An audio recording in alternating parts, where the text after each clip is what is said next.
Honor Flight Chicago recognizes America's senior war veterans for their bravery, determination, and patriotism with an all-expense-paid, one-of-a-kind journey to Washington, D.C. For these veterans, it is a day of honor, thanks, and inspiration at the memorials built in tribute to their service. The trip is only one day, but the experience is life-changing. These are just a few of the thousands of veterans we have honored in our history. Behind every face, there is a story. Within each story, there are lessons to be learned and opportunities to be inspired.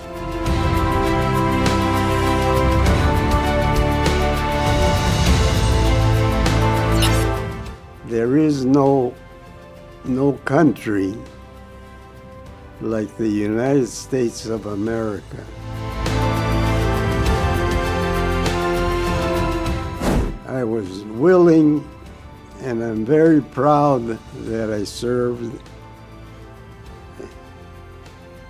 And my adopted country eventually became my country. When I got my citizenship papers during basic training. And I can say that with pride and gratitude. I am an American. My dad was a big tomato farmer, and we lived outside of a town called Stockton, California, in a farm. And he raised tomatoes, and I would go to grade school in a small community. And then all of a sudden, we got news, Pearl Harbor. And my parents come from Japan, so my dad was devastated. He was here when he was 15 years old, so this is the only country he knew, but he was a Japanese citizen, and my mother also was. And anyhow, what happened was Pearl Harbor happened, and within that happened December 7th, 1941. And by the end of spring in 1942, we have got notice in the newspaper and radio that all you Japanese nationality people, whether you were born here or come from Japan, report to the San Joaquin County Fairground and bring only what you can carry. Well, about that time, my father said, I think they're going to put us in a prison or somewhere. And then they put us on a train and went all the way to outside of Phoenix, California, where there was an internment camp built there, and Army truck waited, and we loaded on an Army truck, and they took us to Gila River Indian Reservation. I was, at that time, then I had turned 14, so things were, when we got transferred away from California, a little town, French camp, was the community we lived in. I was in the 8th grade, and it happened, and in fact, they even gave me a diploma because I would have graduated grade school. We went to enroll me. They gave me the form to fill out. I filled it out. They asked me no questions. I told them no lies. I guess it was my somewhat ambiguous appearance. I enrolled. I attended my first class night school. I had a car that I drove back and forth from the base. Upon finishing my first class, heading back to my car, I heard a voice calling my name across the open plaza inside the school grounds. I looked up, and sure enough, it was a distinguished-looking man in a dress suit in his early 50s, jogging my way, and I could tell it was the dean. I said, "Hi, Dean, how are you?" He says breathlessly, Manuel, is it true?" I said, "Is what true, Dean?" He says, "Are you Negro?" And I said, "Why, yes." He says, Manuel, I'm going to have to ask you to disenroll. I said, how come? Now here I am, Minnesota, no segregation. California, no segregation. How come, Dean? Why, if the state found out you were enrolled here, they would take away our accreditation. It was my first real interaction with a lot of black soldiers. I can go back right now. My friend Miles Thomas. Miles is he's a retired firefighter. He lives in Virginia Beach, Virginia now. And Miles and I were put in a position together when we first got in Vietnam. And I think he felt the same thing I did. He didn't trust me as far as he could throw me. And I'm over there trying to make sure all my stuff is zipped up in my rucksack so he don't steal it, you know? But this is what we grew up in. It was very segregated in 1970. And, you know, being with Miles 2 days and laying there at night looking up at the stars going, what the heck, we're 10,000 miles from home. And we started talking about our folks, our likes, our dislikes, our girlfriends, our sports. Well, you know, we all were probably better than we probably were all all-stars. You know, we probably all should have got scholarships, but that's another story for another day, you know. But after a couple of days, Miles and I both realized, we looked at each other and says, what's the difference? What's the difference? We all bleed red. That was sort of our motto, you know. So I think if I had any prejudices, which I grew up in a prejudiced household. I'm not. What am I going to do? Say I didn't? But it all went away. I came home on leave after the first one, and the country was against Vietnam. There was a lot of protesters against Vietnam. When I came home on leave, coming through the airport, and I was called names, and I was in uniform. I was called names and whatnot. And quite naturally, after going over there and experiencing what you have, I didn't like it at all.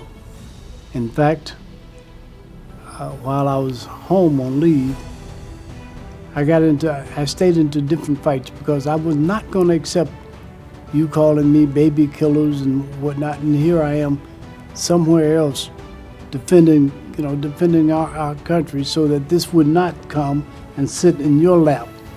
But yet when I come home to take a little rest, I've got to fight my own people. And that occurred so many times that one time I was locked up. I got locked up for fighting.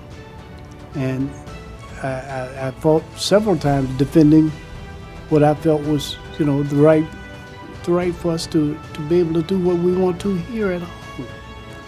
And so I told to my mom, I said, Mom, I can't deal with this. I'm going back to Vietnam.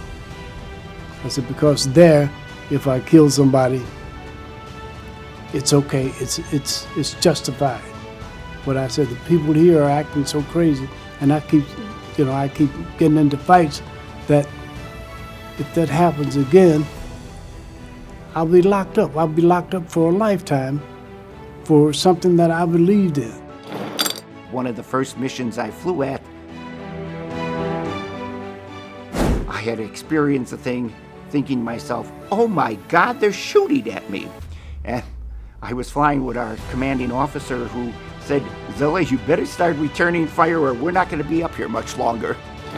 My country said communism was bad. I didn't know what the hell communism was.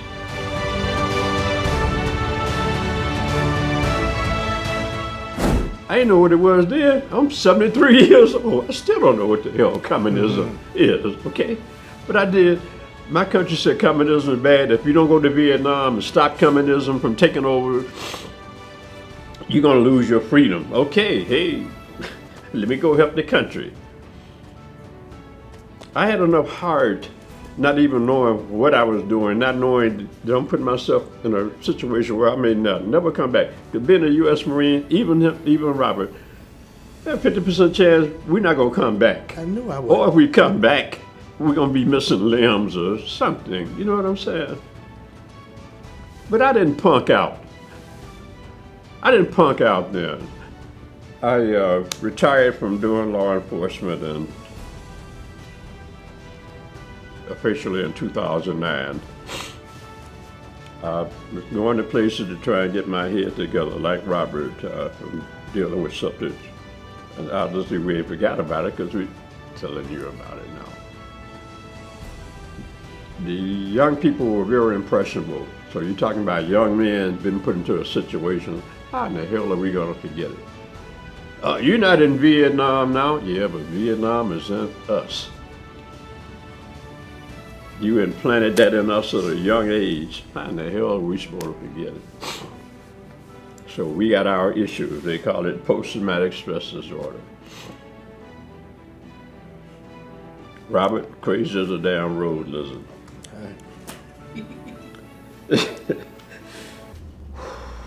Me, my mind ain't worth two dead flies with their wings pulled off. But I still got enough heart. I got my lungs, I'm able to breathe, and I'm still trying to help as many people. I don't like wars because people die.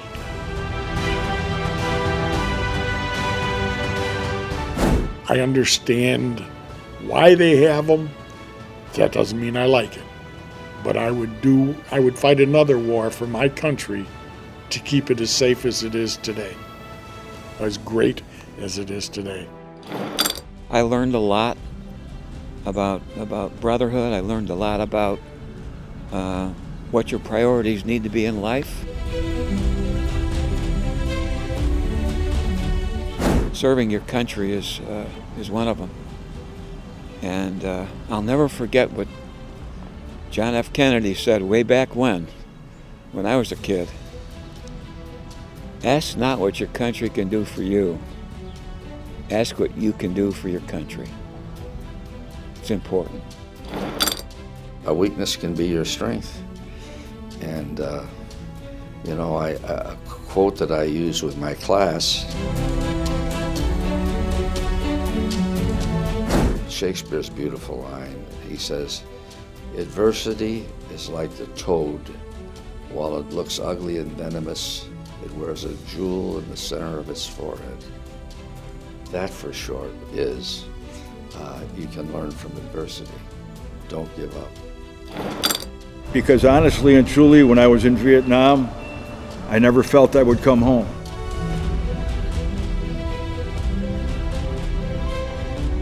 Because when you're in an area like that, in a situation like that, you live from day to day, and you survive from day to day. And home is like a dream. Home is a place that once was, but you never and truly believe that you're going back. And it doesn't become a reality until your officer comes up to you and says, "You're rotating back in a week. You're going back to the United States. You're going back home." And one of the greatest moments, and that's when the fear comes back. When you still have a week in Vietnam or in a combat zone, and they've already told you you're going home, now it becomes realistic. There is a home. So when I got on the plane, I closed my eyes because I didn't want to think about anything. I just wanted to close my eyes. And I remember the stewardess coming over the microphone, and she says, "If you look outside the windows," it was night, "you will see the coast of California." When I looked outside and I seen, I was home. I was home. And that was one of the greatest feelings of my life. Seeing America.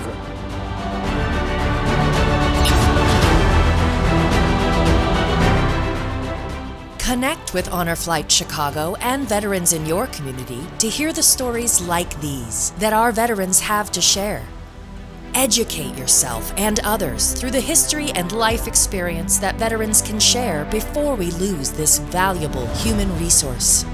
Inspire others to join you in finding ways to honor veterans for their service and sacrifice.